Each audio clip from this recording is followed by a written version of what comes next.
We reported earlier on last night's missile launch by Houthi rebels in Yemen that targeted the Saudi capital, Riyadh. The attack coincided with today's third bloody anniversary of Saudi Arabia's involvement in Yemen's civil war. Hari Srinivasan recently spoke with a journalist who has reported for years on Yemen, its many conflicts, and the people caught in between.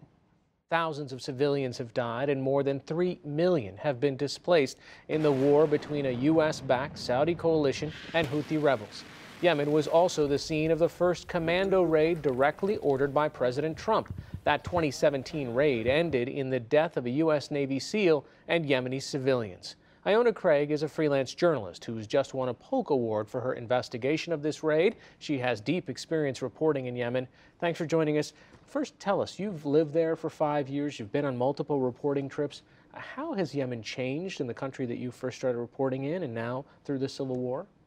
It's actually a really very depressing place to go back to now, and I've got a lot of friends that have been immediately affected by both the conflict and the humanitarian crisis. And Yemenis are very resilient. That's something I found from the beginning of my time there. Yeah. But that resilience has been worn down now gradually. Every time I go back, I see more and more people just really struggling to live day to day. You know, some of the struggle numbers that we hear about, 22.2 million Yemenis that need humanitarian assistance, 1.8 million children under the age of 5 that are acutely malnourished, more than 1 million cases of cholera, at least 10,000 civilians killed. What does that do to a society, an economy? How do people function? Whether it's in the north, where the Houthi rebels now control Sana'a, or if it's in the territory controlled by the Saudi-led coalition in this conflict, the children on both sides are suffering.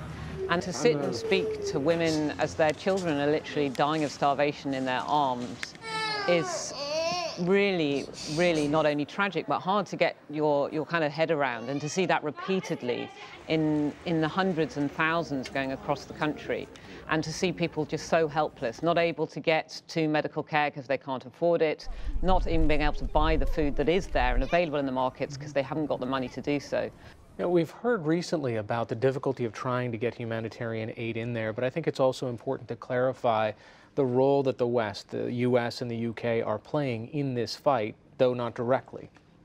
Exactly. Well, the U.S. main involvement in supporting the Saudi-led coalition in this is helping them, assisting them really in the air war. And certainly according to UN figures, the majority of casualties in the conflict have been caused by the Saudi-led coalition airstrikes. And the US involvement in that is they're doing mid-air refueling. So they're refueling the fighter jets that are carrying out these bombing raids and bombing runs, particularly in northern Yemen now and through the center of the country, as well as providing intelligence and targeting assistance, of course. And that's really crucial because much of the civilian infrastructure has been hit in addition to the high number of civilian casualties. So water supply lines, for example, hospitals have been hit, schools have been hit, farms have been targeted, and that all comes with the US involvement. And in addition to that, the fishermen on the Red Sea coast have also been targeted. More than 250 boats of fishermen have been either destroyed or damaged, and more than 152 fishermen have been killed as well. You know, the Saudis are going to say, listen, this is the Houthis' fault. Anybody in a war will say it's the other person's fault. They're saying at least 100 rockets have been launched inside the kingdom that we're primarily trying to defend ourselves. What is Mohammed bin Salman, the new crown prince's, stake in this? Just recently he fired a bunch of his chief of staff of all of his army in taking over. Is this a fairly crucial part of Saudi foreign policy? It became so. Before he was Crown Prince, he was also the Minister of Defence when this war started. So he really led this war and the Saudi involvement in it. But of course, their reason for becoming involved in the first place is because they've seen the Houthis as a proxy for Iran. Which is very much a sort of state of paranoia, if you like, of the Saudis. There is political alignment between the Houthis and Iran, and it has in some way become self-fulfilling. There has been some Iranian involvement in certainly doing small amounts of training of Houthi fighters, but it's not at the scale you'll see in Syria and elsewhere in the region, and it's certainly not at the level of the Houthis being a proxy for Iran or answering to Iran. Going back to that raid in early 2017, the White House called it highly successful. The military commanders came out and said that they gathered lots of important intelligence. You were really the only reporter that was actually able to go to these villages and verify what had happened on the ground. That really changed our understanding of the entire situation. That's what the Polk Award was for. But tell us what kind of update that story. What's happened since then?